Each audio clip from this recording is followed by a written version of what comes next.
Hello, everyone, and welcome. Today's guest is someone who continues to push creative boundaries through storytelling, content creation, and filmmaking. Since our last conversation, he's achieved remarkable success, including award nominations and recognition for his documentary work, while continuing to build his voice as an independent creator. In this catch up chat, we'll explore the journey behind his documentary, the lessons learned throughout the filmmaking process, the challenges he faced behind the scenes, and how storytelling can create meaningful conversations and impact audiences around the world. We'll also discuss the future of independent media, the evolving creator economy, and what's next for one of the most exciting storytellers making an impact today. Please join me in welcoming back Joe Emilio. How are you, Joe? I'm fine. How are you, man? It's good to be back. Thank you for having me. Yeah, I've been wanting to have you back, but I'm happy to see you finally. Yeah, it's good to see you too. Awesome. Joe, it's great to have you back. A lot has happened since our last conversation. What have been some of the biggest developments in your professional life over the past year? um, well, last time you and I spoke, we were talking a lot about stand-up comedy and my journey there. Which I mean, I still have a huge love for stand-up comedy, but I had a second child, who's now a year and a half. Wow. Um, so I have a 3-year-old and a 1.5-year-old, which keeps you quite busy. Mm, Anybody who might be watching who has kids knows how crazy things can get in life, and so that mixed with I don't want to say like a new direction, but like just got caught up in other projects. Stand-up comedy was kind of falling by the wayside. I didn't have enough time to write material and give it the love and care that it deserves. So I decided to, before I did something embarrassing on stage or whatever, I decided to hang up the mic for just a little bit. I'm not retired or anything like that. okay. I'm just taking a bit of a break from stand up comedy, giving because I found that like with the craziness of life, I was pressuring myself a lot to write new material, and I would always come up with an idea or something and jot it down on my phone very quickly. But it was just the idea; it wasn't a fleshed out joke yet. Mm, And because I was so busy and still am, I didn't have time to flesh it out. I didn't have time to structure it well. I didn't have time to do any of that. And so I'd go on stage with just an idea and I'd be fleshing it out on stage. And a lot of the times, like some comedians can do that. Some comedians are very good at doing mm, that, but they're usually years in the industry, mm, 20, 30 years of experience. Kudos to them. They can do that. I can't, mm, at least not yet. And so I found myself stumbling on my words a lot, trying to find that punchline, not getting it, and I found it was more embarrassing for me as a comedian than anything else. So I thought, you know what, if I don't have time to write, then I probably shouldn't be performing stand up comedy as much, and maybe I do need to take that pressure off of myself and allow my creative juices mm, to flow naturally. And I do find that now that I'm not pressuring myself every month or every week to write new material, that every now and again I do get an idea and I write it down and it's there, it's in my notes. And if I have time at some point, I have a free afternoon or a free evening, I'll try and flesh it out. And then it stays there until the day that I eventually do come back. I will come back probably in a year or two when the kids are a bit older and they're more in a routine and they're sleeping through the night and stuff like that. Um, I'm definitely going to come back. I don't think I'm going to come back in the same way, um, because I used to run a lot of shows, open mic nights, stuff like that. I don't think I'm going to be doing that anymore. I think what I'm going to be doing is coming back and just organizing one man shows around where I live or Western Cape, maybe even South Africa. Go different areas, but um, I think I just want to stick to like one man show vibes, grow that, build that, mm, focus more on me as a mm, comedian when I eventually do come back. So to answer your question, what I've been doing now is Well, when I decided to take a break, I focused a little bit more on the YouTube channel, which my Mm, YouTube channel, Newsflash with Joe Emilio, focuses a lot on me commentating on South African news, things that are happening, current affairs, a little bit of international stuff, but mainly around South Africa and stuff like that, politics and all that. Um, I wouldn't say that I'm a journalist. I'm just a comedian who commentates on the current affairs of mm, South Africa. I try and give it my own little. There's still the comedy element of me yeah. cracking a joke here or there, or putting in a funny meme to hopefully get you to smile while you watch. Although a lot of the news is quite depressing. Mm, But yeah, so I focused a lot on that, and then grew that over the past few years. And recently, last year, took my plunge into filmmaking by deciding to make a very interesting documentary called Stolen Ground: The Tygerberg Raceway Story, which is basically a piece of land that was used to be a raceway, communal raceway. So race cars used to race there. Guys that wanted to start and get into that industry, into racing, would start there. And it was a dirt track. And yeah, it was like a stepping stone to, like, if you wanted to become a race car driver, like that, that's kind of where you started. There's a lot of race car drivers now that are quite successful that came from that raceway. But over lockdown, the raceway was completely taken over, and shacks were built on top of it. It was completely destroyed. And I wanted to know why. I did an episode on Newsflash saying I was covering many different land grabs. I was talking about this one individual on X had put a thread out showing all the different areas. His name was LP on X.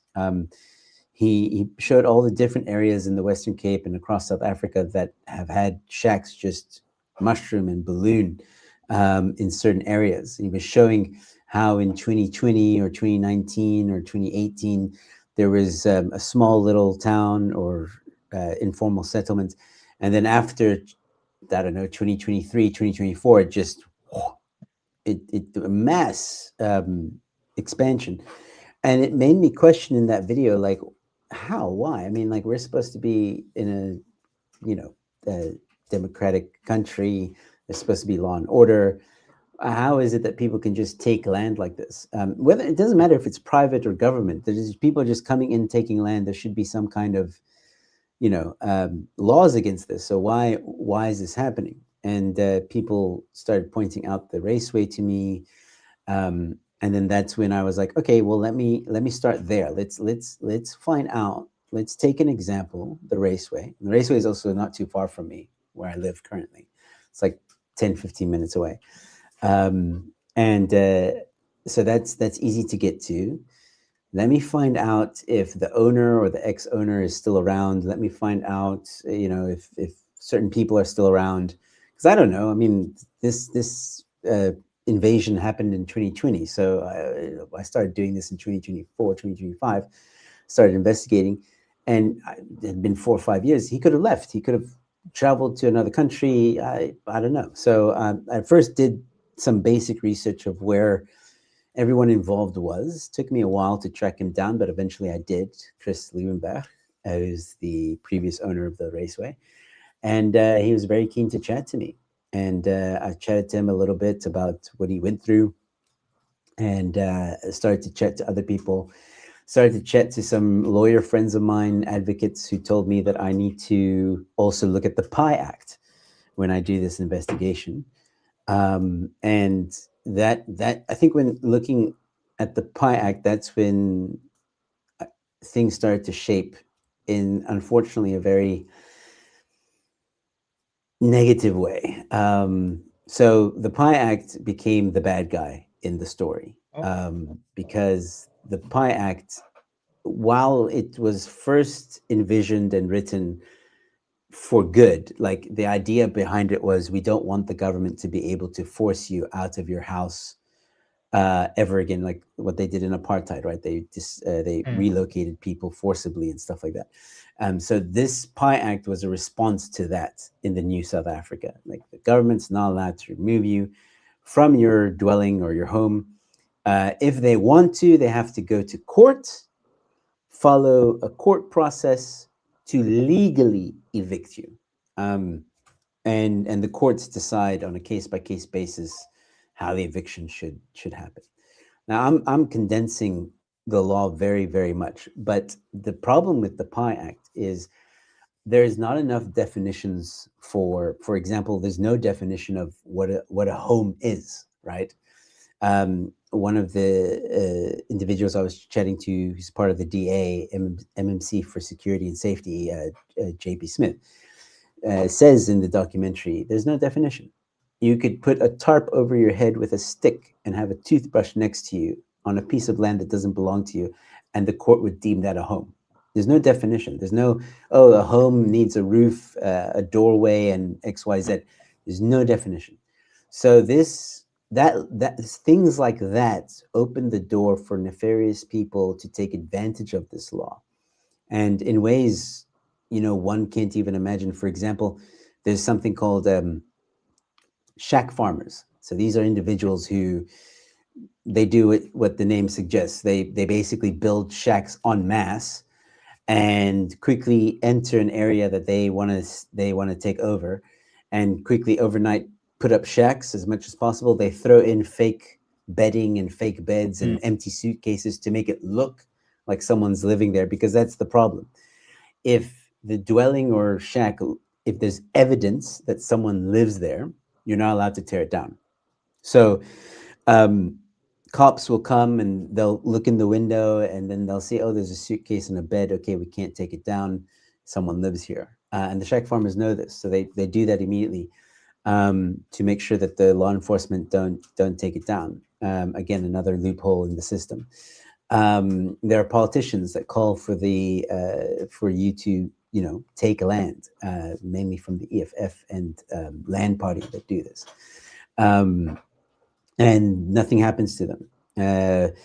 There is a very deep syndicate that operates within land grabs that I touched on in the first documentary, sort of touching on how it operates, what they do, but the main focus was on the PI Act, exposing the PI Act, showing its flaws, how the PI Act has been manipulated, how the PI Act is a problem for property rights. And this isn't about private property. A lot of people, when this documentary was first released, was like, oh, all you care about is private property. No, this is government. And as a matter of fact, the most land that is being stolen right now or occupied is government land. Government land is being taken en masse. And the reason is because municipalities don't have money in South Africa. So, because again, the PI Act forces you to, if you want to evict someone, you have to go through the court process. So the municipalities barely have enough money to do their daily stuff.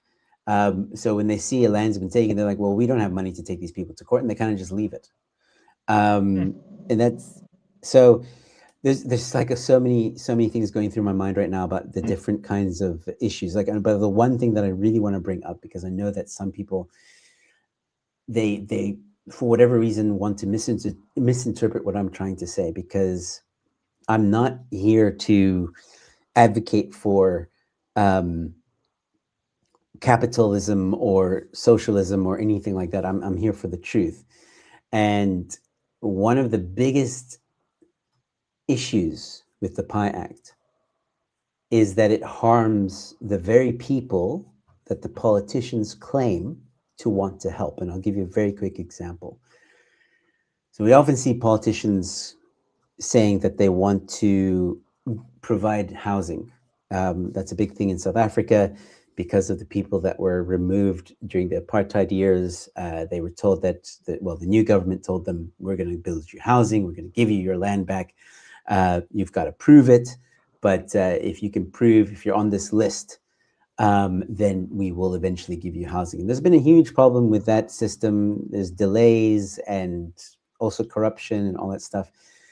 But the point is that you have a group of people who are on a list. These people were promised housing, and is those people that are being robbed from housing. And what I mean by that is 9 out of 10 times when there is a land grab, it's usually land that has been earmarked for housing, for RDP housing.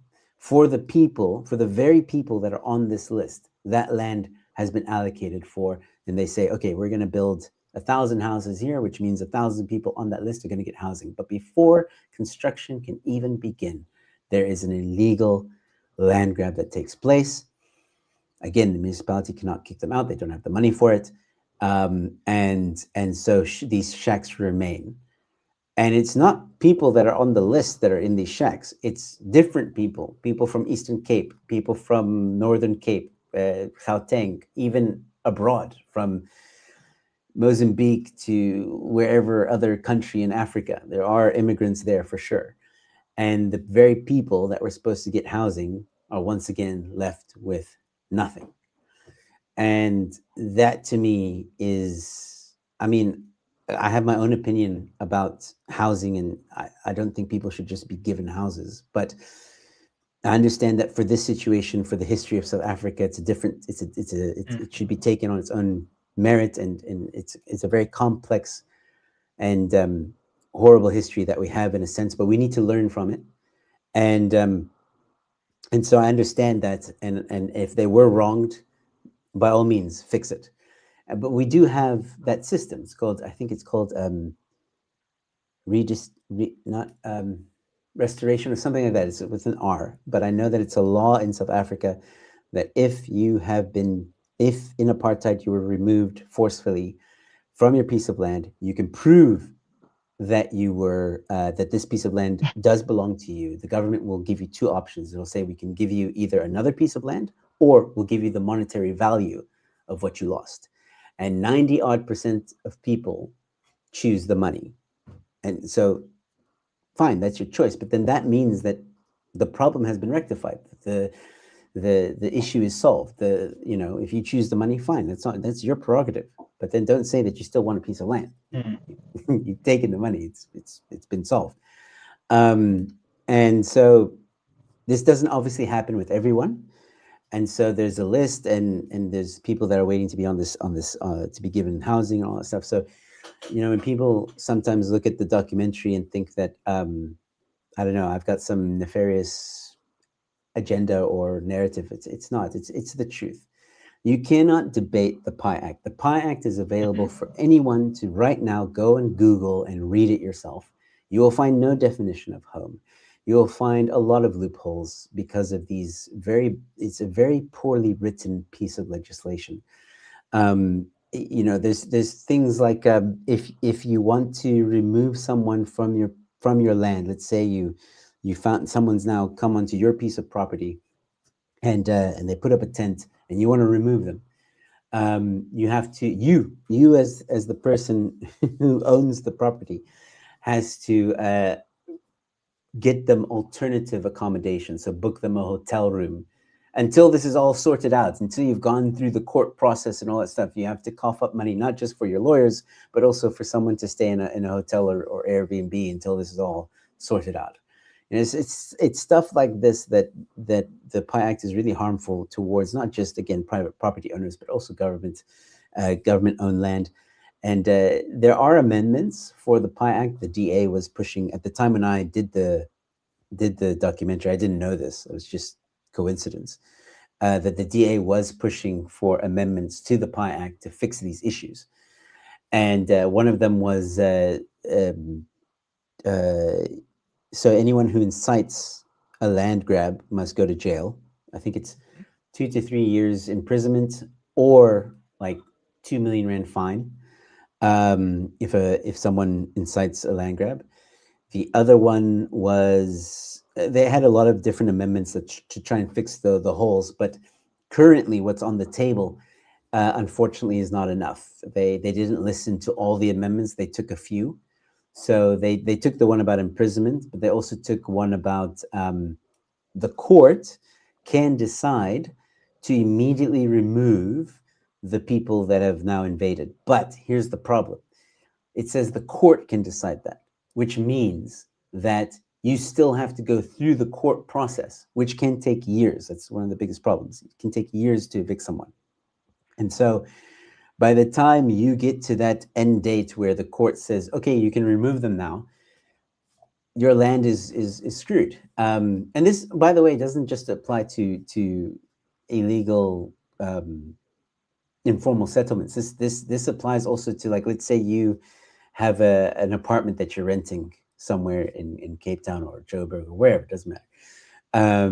You own this apartment, but you're renting it out for that extra income. You know, a lot of people do that.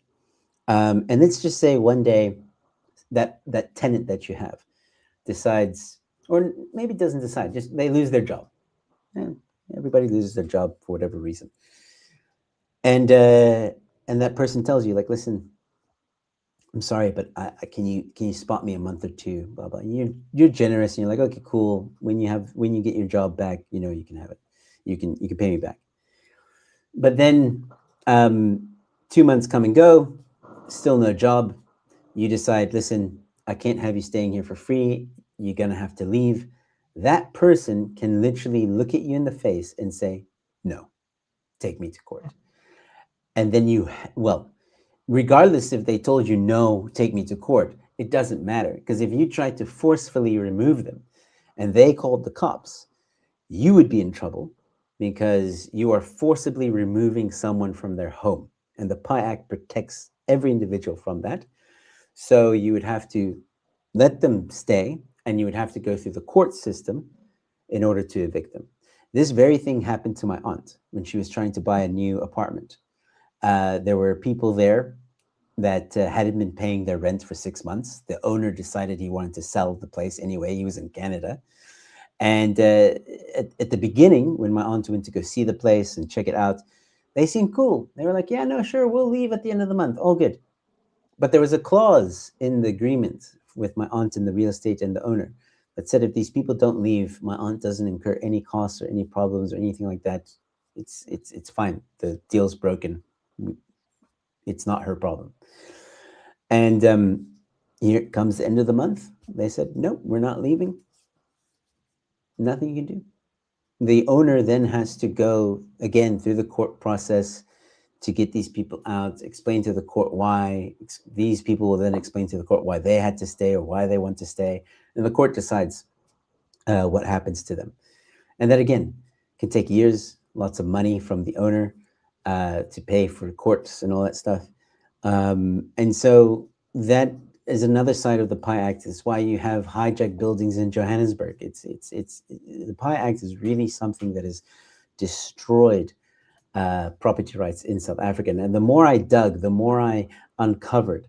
It became scarier. And I don't mean to sound like an alarmist or anything like that, but there's also the Expropriation Act that was signed into law at the beginning of this year, or at the end of last year. And in that law or act, under the section where it says the government can expropriate without compensation for the following reasons, but not limited to. So it lists, I think, 4 reasons, but it's not limited to those reasons. So if the government feels like, hey, you know what, we want to take it because, well, here, this is reason X. The act allows for that to happen. But the one concerning thing for me at the time of making that documentary was there was one of those reasons that they put in the act was abandoned land. Now, that's a very vague statement to make, number one. Number two, they put in a little asterisk to say, if you can, basically what it means is abandoned land, but if you can prove that you're actively trying to get it back, so in other words, you're in the court process of trying to get your land back, the government can't touch it. But the moment you give up on it, which is what happened with the Tygerberg Raceway, the government can easily look at that and be like, oh, okay, it's been abandoned. It's been abandoned by government. It's been abandoned by the private owner. It's been abandoned by everyone. Wow, let me take this. Expropriation without compensation. I don't have to pay for it, nothing. They can do whatever they want with the land. the government will probably use what they did with the hijacked buildings, like, oh, we need to, rebuild this piece of land, bring it back to its former glory. But they're not going to do that. This is the NC; they won't do that. They and maybe they won't even touch it. But the point I'm trying to make is that when you have land that has been illegally occupied, and the previous owners, whether they're private or government, have abandoned it, the government can then come in and just take it. And that's worrying, because we've seen not as many, but there are a few examples of farms being illegally occupied. The owner gives up halfway through because it's too much money, so they kind of let go of the land. They just fence it off. They're like, it's fine. They can take that section of land. I'm tired of fighting. Blah blah blah. And then these people start encroaching more and more. And if because this is private land, the government can come in and be like, oh, but you abandoned that one section of land. Okay, well, we're going to take it then, without compensation, which is, to me, unjust, because you have, what happened in the beginning was something illegal. Those people were not supposed to take that piece of land, and they did. And now the government steps in to say, okay, well, we'll just take it, and we won't pay the rightful owner of that land back. We're just going to take it for free. Then that's a scenario that, under the current legislation and law that exists in South Africa, can happen. I'm not saying it is happening. I'm not saying that they will do it. I'm saying that the way that the laws are written out right now, that is what the government could do if they chose to, and that should alarm people. I'm basically trying to raise awareness that this could happen if the laws aren't amended or fixed for these loopholes. And that's the bigger picture of it all, which I kind of end the documentary on that note.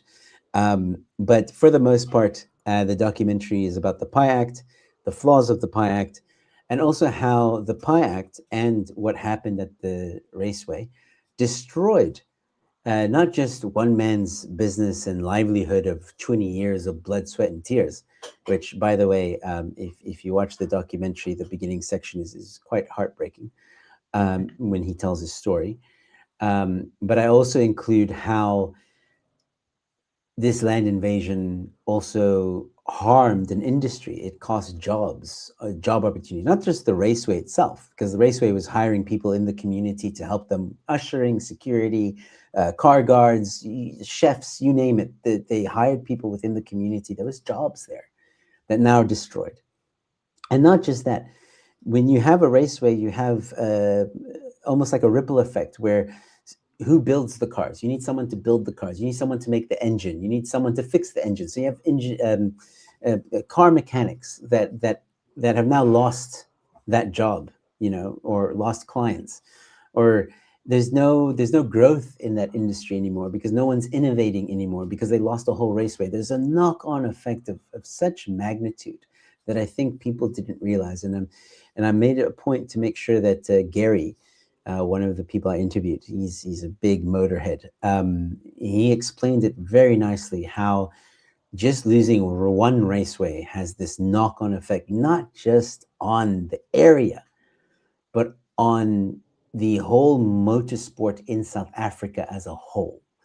And I think that was very powerful as well, because a lot of people will look at it and be like, "Oh, some old man lost his raceway, big whoop." It's not. There's a knock-on effect from that, and then people wonder why South Africa has such a bad unemployment rate. I'm not saying that land grabs are the reason for the unemployment rate. I'm saying land grabs are a portion of the reason, because if you take away businesses when the land grab happens, then you're costing people's jobs, which means they're unemployed.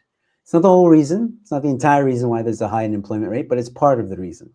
And so yeah, that documentary, when I started to dig into all the facts and all the stories, I was engrossed. I was captivated. I was every step of the way I was going, I can't believe this is allowed. I can't believe that. I had never heard of the PI Act. I had never heard before making this documentary. I never knew anything about it.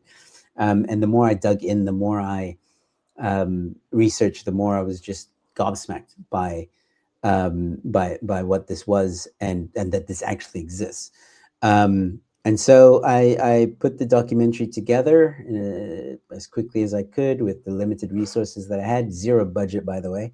Filmed it on my iPhone, and yeah, this one actually in particular, and yeah, just put it together, edited it, and just put it out there, and it took off. It's gotten awards, which I didn't expect to get. I didn't do it for the awards. As a matter of fact, it didn't even occur to me to enter festivals. It was actually someone who commented on the documentary, I think, or on X, who said, "Hey, you should put this in festivals. Here's a link." And then I found Film Freeway, and I was like, "Oh, okay. Well, let's just do it. Let's see what happens." And I got two awards, one in England or London, Lift Off London Film Festival. Mhm. That was for the Audience Choice Award, and then another one. It's here on my shelf. The Documentaries Without Borders Film Festival for exceptional merit, which basically means I did a lot with very little, Mhm. which is true. I had zero budget. So that's an award for that, and then four nominations in other festivals around the world. Egyptian Film Festival. There was ACE, which stands for, oh, Mhm. I'm so embarrassed. Something about corruption. And then, yeah, there was another two that were also got nominations, which is amazing to me. I mean, again, didn't expect it. Not the reason why I made the film. I made the film because I wanted people to be aware. I know I did a little bit of market research where I asked a few people, not just in my circles, but twice, three times removed. Hey, do you know about the Pi Act? Majority of people said nope, never heard of the Pi Act, and then I gave them a few examples of how the Pi Act is poorly written. So I'd say something like, "Do you think if someone invades or someone jumps over your fence, puts up a tent, that you can remove them immediately?" And a lot of people said yes, and I was like, "Well, the Pi Act says you can't." And a lot of people were like, "Wait, what do you mean?" so so I knew that a lot of South Africans didn't know about this act, unless you're in politics or unless you Mhm. work in that field, or that you're in the police or something like that. Of course, you would know about the Pi Act, or if you're a real estate agent, you would know about the Pi Act. But other than that, no. The average South African that goes about their daily lives has no idea about the Pi Act.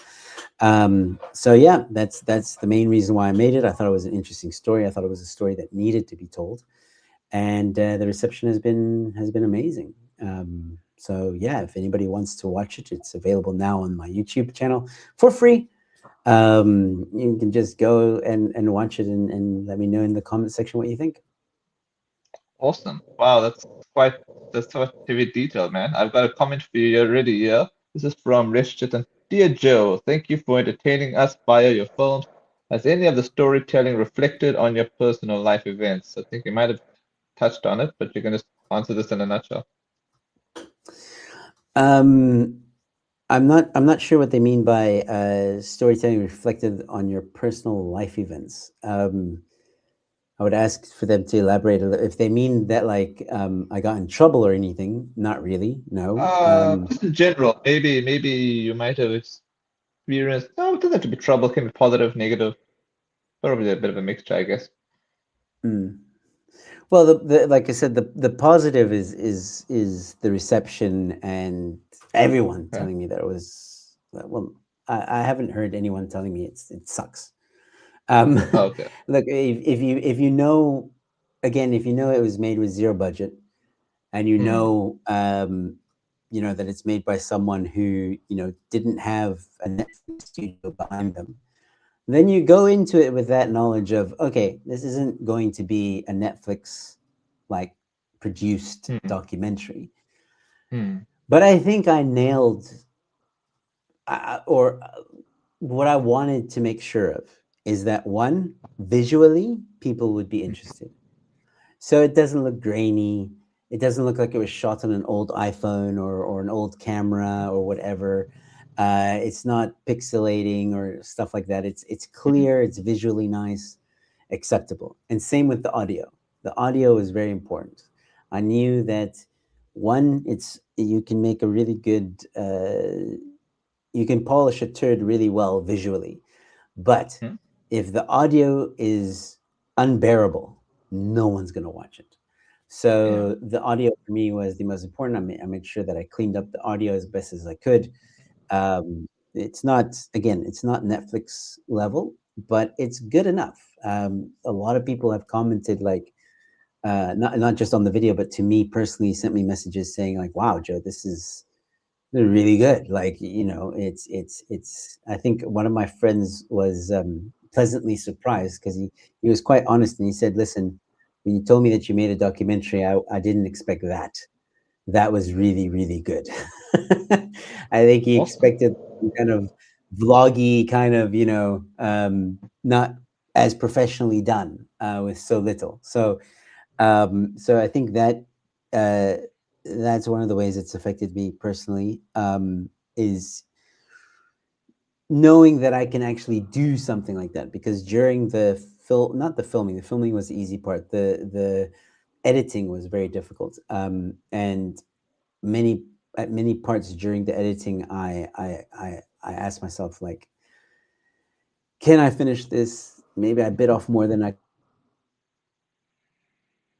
but I persevered, I pushed myself. My wife also, Mhm. I've got uh, a ton of reasons to be thankful for her support and all this. She, took care of the kids when I needed that extra time to edit. She, when I did a very, very rough cut, no visuals, no nothing, just very rough, and I'd been staring at the screen for hours. I felt like it didn't make sense. And I said, listen, babe, there's just the story here. Can you Mhm. watch it? I know there's no visuals. I know there's no nothing. That's coming. But can you just watch this very rough cut and tell me if it makes sense? Because I am getting so lost in everything that I need fresh eyes on this. And she watched it, and she was like, "No, it's excellent. Start adding the visuals. It makes perfect sense." I was like, "Oh, thank goodness." So so she's been a huge support, for this whole project and continues to be. Um, so yeah, I think to answer that question, positively, been great. Negatively,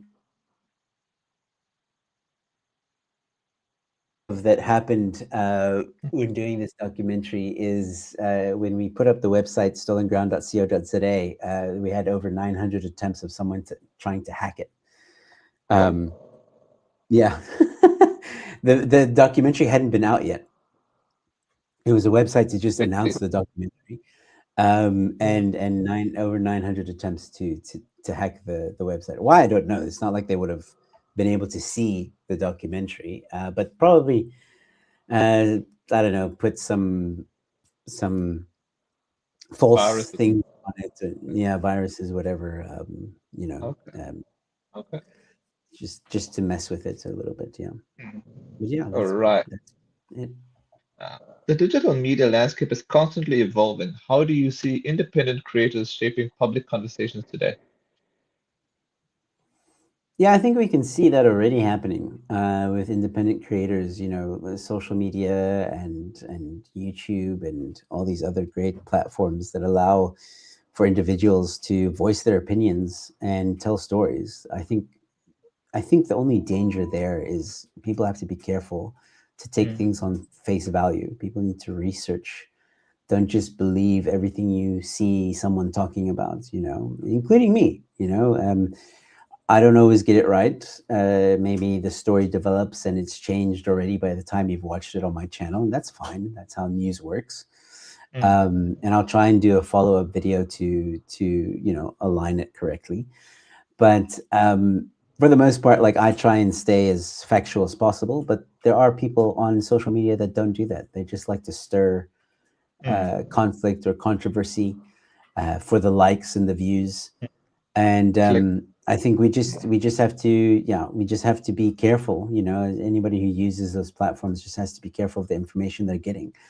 I think it's a great tool. I think it's an amazing tool to get news out quickly, especially on X. But again, we just have to be careful of what we're watching, especially now with AI as well.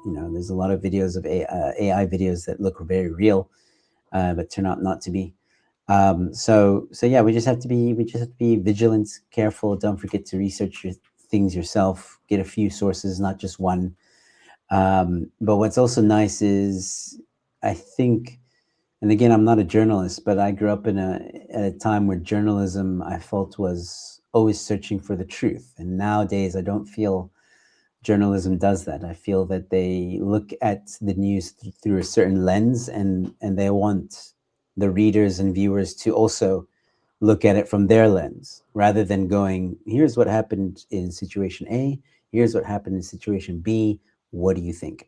And I try and create my documentaries like that. I try and get both sides of the story, and wherever the truth goes, even if it's uncomfortable. For It doesn't matter which side. If it's uncomfortable, it is what it is. It's the truth. And then present those to the audience and let them decide. I don't want to ever guide an audience member with my documentaries to say, like, oh, you need to look at it like this. No, that's not good journalism. And I think, to some extent, the independent content creator that does news, that does current affairs, that does journalism, is free to be able to venture and create content like that.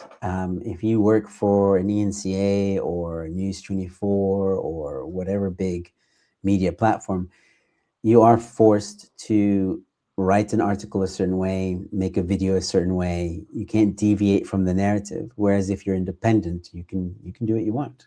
And listen, the public will hold you accountable. That's for sure, Mm, and they should. mm, And in that way, it's not much difference to comedy, right? So, like stand-up comedy, you tell a joke, the people laugh, it's a good joke. mm. If the people don't laugh, it's a bad joke. And in the same way with content creation, if what you're saying is true, authentic, and reasonable, people gravitate towards that. If what you say is lies and BS and just to drive likes, you might get a very quick uptake at the beginning, but eventually people find out that you're talking cock, and you're back to ground zero.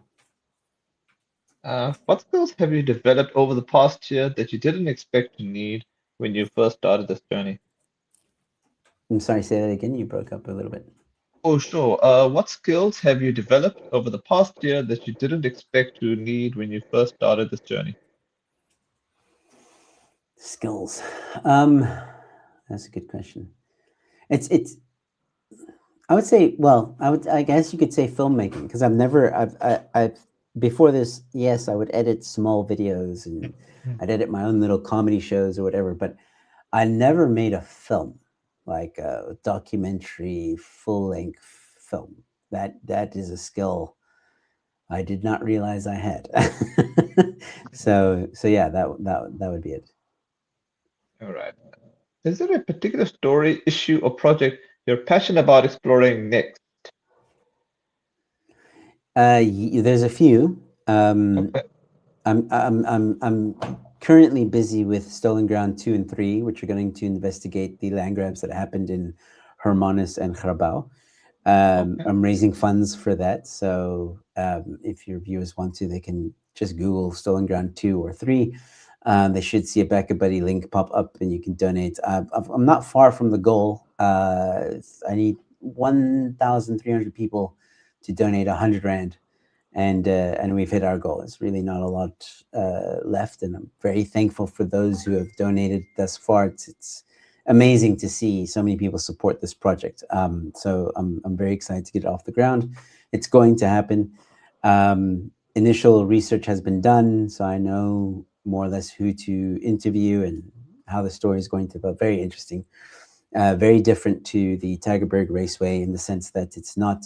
Both stories are, well, Hermanus, it was a very violent land grab, and Grabau wasn't as violent, but um, so much politics happening there.